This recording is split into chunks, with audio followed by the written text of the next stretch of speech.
Good morning. You know, with that beautiful meditation, Chris, and beautiful prayer, Pat, and that beautiful song, Karen, I already feel, do you feel a shift? I mean, just all of that together already, I feel a shift in energy. It's beautiful. It's magical. Yeah. All right, so deep listening. Deep listening. A lot to listen to today. And these past weeks, you know, when with the cicadas are out, right? You can't help but hear. They're speaking loudly. They've been waiting a long time. They got something to say. And so when we talk about deep listening here at Unity Center of Peace, we're usually referring to listening deeply to the inner divine wisdom within us, right? Which is essential for our spiritual growth, really, you know? But today we're going to be talking about deep listening in relation to listening to others, listening deeply to others, which is also an important way to grow our spiritual maturity, to feel connected with one another, you know? So that's what we're about today. And because we're so close to Mother's Day, which is next Sunday, by the way, in case you forgot. But, you know, I always think, one day, really? We celebrate mothers one day a year? Come on, I think it should be the whole month. Look, none of us would be here without mothers. Something to celebrate, right? And, you know, this idea of deep listening and mothers, I'm going to make a connection here. I know I am. Oh, yeah, here it is.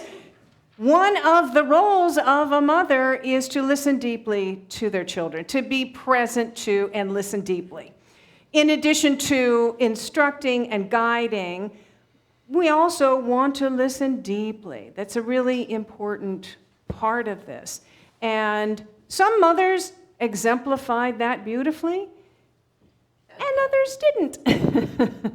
You know, I know that not everybody here had a fabulous relationship with their mother. And that mother and child relationship can be complex, can't it? I mean, there's no straightforward thing here. And you really don't understand how, you know, challenging it can be to raise children until one becomes a parent.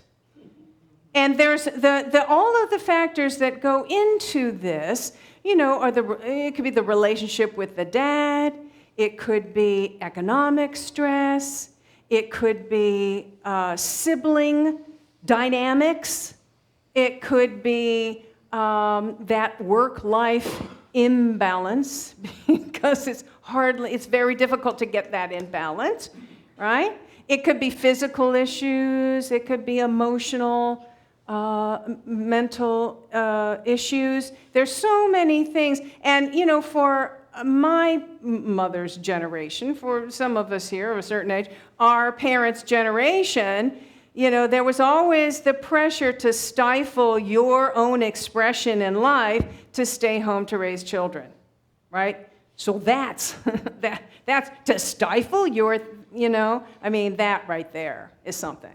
And, you know, our grandparents going back and back and back and back and back, all of that. Also, mothers are human. Newsflash. Human. Divine beings having a human experience. And like most people, you know, unaware of their divine nature, unaware of connection, of the divine connection with all of us, unaware of that divine whole. And as we've spoken about many times here before, it is the belief in separation that is at the root of so much of our trouble. That belief in separation. Now, for some of you, it may have been your dad who was the great listener. Maybe you had a terrific relationship with your dad and he loved spending time with you and, you know, he listened to you. And, you know, as we talked about a couple of weeks ago, that the feminine nature, feminine aspect and masculine aspect, both of those are in all of us. And it's really kind of the feminine aspect that is that nurturing, giving, receiving, empathetic nature. So maybe your dad had more of that than your mom did. Maybe for some of you, it was neither of them. Maybe it was an aunt or a grandparent or a teacher. Children need to have an adult to be present and to listen to them. And so we are going to, in a few minutes, have an opportunity for you all to share your experience with this. Now, for me, it was my mom. And, well, I didn't past the age of 5, I didn't have a dad, so there's that. But my mom was really generous this way. She just listened. She gave me the space.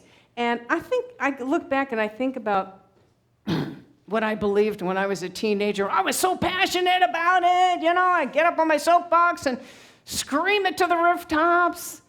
A lot of it was garbage, you know, as I look back on it. But she would listen intently. You know, she made me feel like I had something to say and that I was smart. Even though I wasn't at the time, she gave me the space to grow into that. She gave me the space to grow into that. And that's the idea. So I didn't realize it at the time. Really, I didn't realize it until just recently, but that was a huge gift. And it's a gift that we can pass on. This gift we can give to others because, hey, we adults also need to have someone hear us. We need to be heard, right? That's a basic need. We need to be given the space to feel our feelings, to experience it all, and to grow into our wholeness. And so regardless of whether, you know, you had that, enough of that growing up or not, we can find it now. And it's a gift that we can give to each other now. We can do this for each other. So, before we do, we're going to do a little exercise, but before we do that, let's look at what it means. What does deep listening mean? And what are the components of that? Okay, so first and foremost, start with heart. All right, we want to set our intention to connect our heart with the person that we are listening to. We want to listen to what that person is feeling in addition to what they're saying. Listen to what they're not saying. We want to listen with our whole being. And that kind of gives the other person, it's a gift, it gives the other person space to find their truth, really. The second thing that we want to do is give our full attention. We want to be fully present. There's nothing so annoying as starting a conversation, trying to communicate something to someone, and they take out their phone, they're looking at their phone, maybe they're texting. That distraction, right? And we used to yell at our kids for doing this, but I see a lot of adults doing this too. So we want to put away the phone, any other distractions. And hey, if somebody launches into a conversation while you're in the middle of doing something, you can politely say, you know, I want to give you my full attention here. Let me just finish this, and I'll be right with you, right? So full attention, fully present. The next idea is eye contact. We want to have eye contact. And open posture. So to open, you know, we want to maintain this open posture. You know, if somebody's talking and we're kind of like this, what message are we giving? We're not too open to what they have to say. Kind of a rejection, right? So open posture and eye contact. The next idea is try not to interrupt. Try not to interrupt. I know sometimes it's tempting. Try not to interrupt. Let other people finish their sentences. Oh, good, you passed the test. I thought I would trick you. Thought you were going to yell in there. Yeah, okay, good, y'all passed. Sometimes people just take a little longer to finish their thoughts, to find the words. And again, we're giving someone the gift. So let them kind of finish that idea. The next idea is if you're not understanding what the person is saying, ask a clarifying question so that you make sure that you understand. And you can paraphrase something like, I think what I'm hearing you say is, and then you put it in your own words. If you're wrong, hey, they can correct. And it gives them an opportunity to rethink about what am I saying? And maybe there's a way I can put it more clearly. So you're serving them by doing that. All right, the next idea is empathetic listening.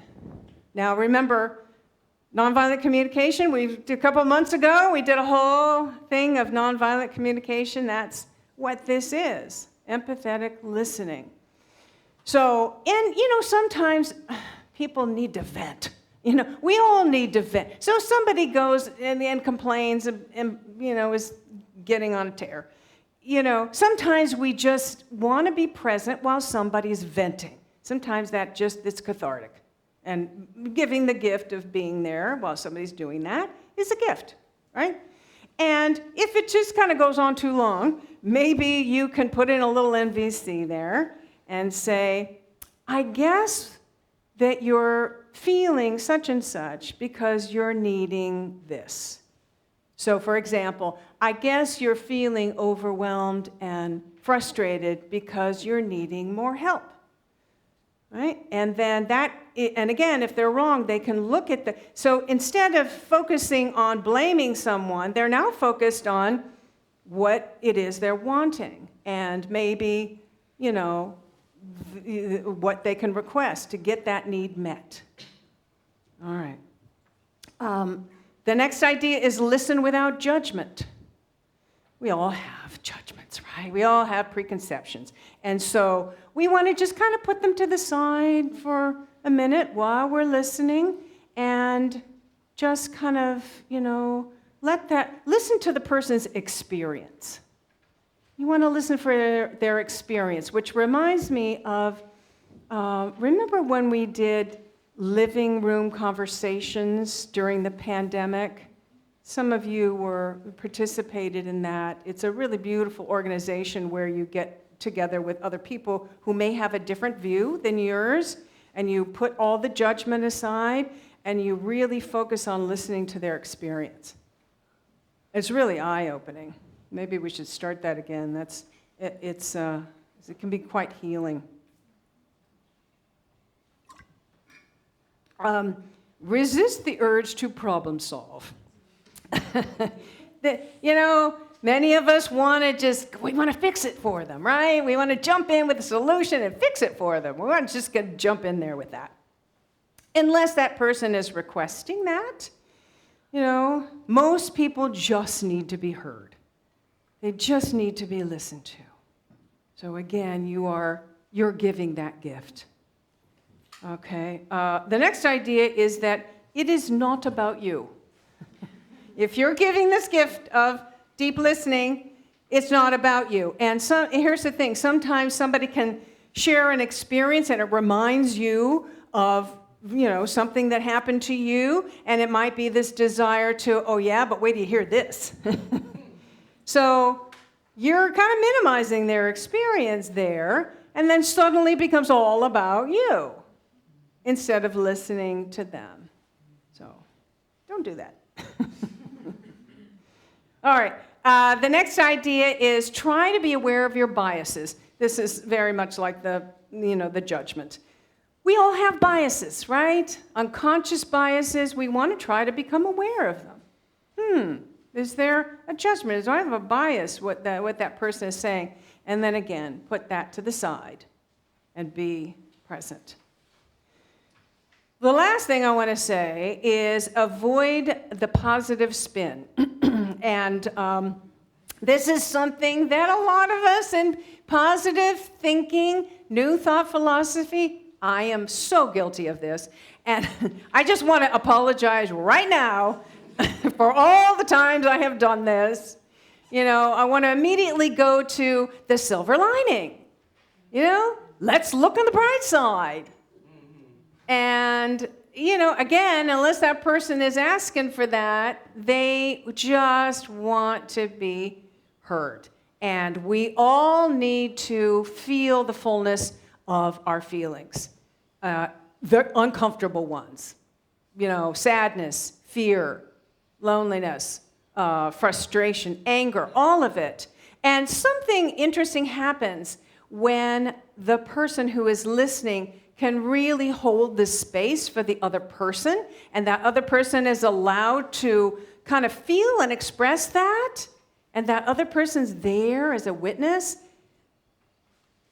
It takes the charge out of it, and people can let that go then. So what a beautiful gift that can be. So these are the ideas that I've created a handout. It's in your program, so please take that home and practice it. Now imagine with me if more people could do this, could do deep listening to others, could listen to others. I mean, really, look at everything that's going on in our country, in our college campuses, in the Middle East, in the world. Nobody's listening to anybody. If we could just listen to the other person's experience and be present and just hear their need, we could just do that with each other. Boy, can you imagine? It would be a huge shift. Yeah. So we can practice it here, Peace begins with me. So we can practice, and in this safe environment where we like everybody, everybody's friendly with everybody, and then when you get used to it, you got to take it out into the world and share it and spread it. Spread this idea of listening, of deep listening to one another. Hi.